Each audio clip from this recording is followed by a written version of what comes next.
FIR అయింది madam. Post mortem చేశారు madam.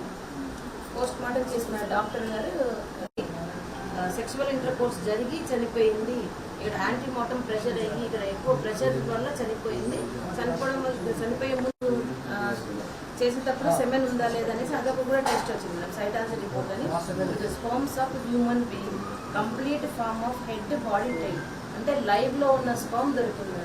అంటే చనిపోయే ముందు రోజు కానివ్వండి, చనిపోయే ఒక గంట ముందు కానీ 3 days మాత్రమే లైవ్లో ఉంటుంది.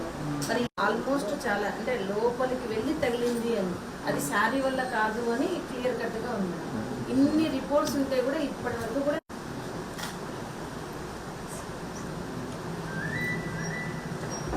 ఏది రిపోర్ట్ లేకుండా మాట్లాడడం లేదు మేడం. మీరు అన్ని ఇప్పుడు ఎవరైనా కేసు అట్లా ఉంటే మొత్తం వేరే సైడ్ తీసుకెళ్ళాలి మేడం.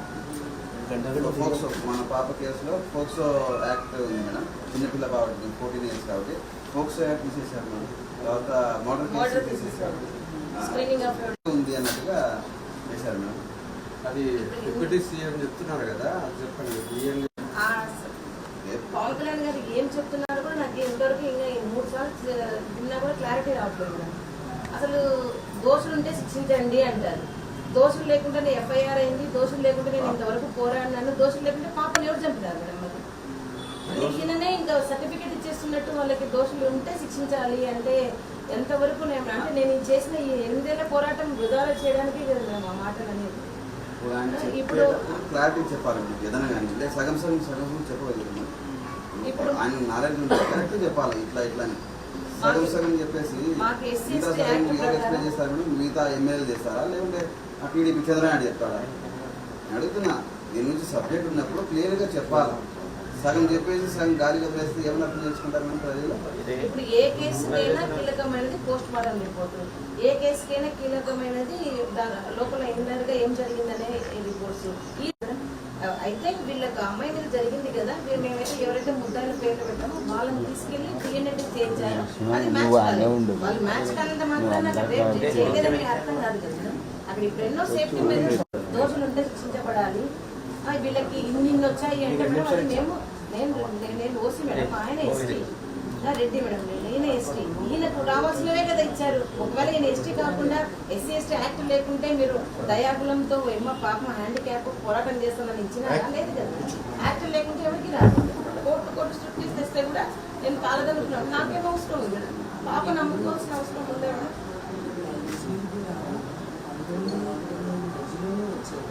అవును మేడం, 21లో జగన్ సార్ ప్రభుత్వంలో 2021లో మాకు వచ్చారు. చట్టం ప్రకారం రావాల్సి కూడా అది చెప్పట్లేదు మేడం. ఒకటి పాప జరిగింది, పోరాడినారంటే న్యాయం ఉంది. SC ST అట్రాసిటీలో రావాల్సిన మాకు ఏదైతే పరిహారం ఉందో అది ఆటోమేటిక్గా ఇప్పుడు కావచ్చు ఇంకో రోజు ఇస్తారు, ఇంకో రోజు కావచ్చు. ఇది రీసెంట్ గా ఈయన గెలిచిన తర్వాత ఇది మేడం అసలు ఏ స్కూల్ కు లేని పర్మిషన్ ఈ స్కూల్ ఉంది మేడం. స్కూల్ ప్రెమిసెస్ లో ఎవరైనా హోటల్ రన్ చేసుకుంటారా మేడం?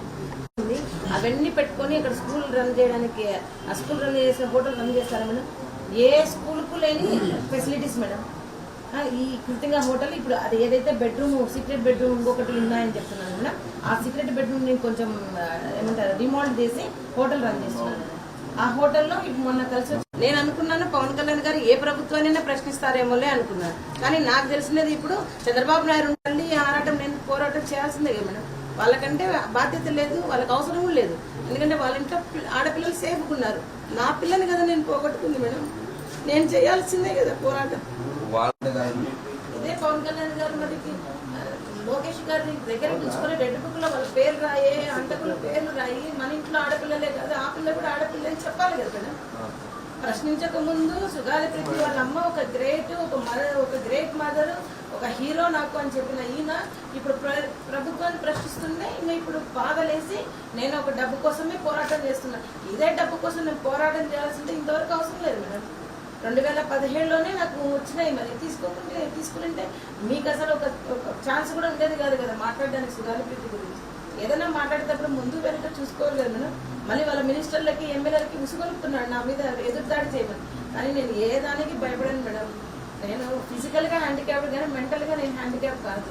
అలా అంటే ఇన్ని సంవత్సరాలు నేను పోరాటం చేసేదాన్ని కూడా కాదు. లేదు మేడం, అది మేము ఆల్రెడీ ఇట్లా వీల్ చైర్ యాత్ర చేయాలంటే నాకు హోప్స్ పోయాయి మేడం. ఈ 14 నెలల్లో నాకేం జరగలేదు అనేది నాకు క్లియర్ కట్ గా తెలిసింది.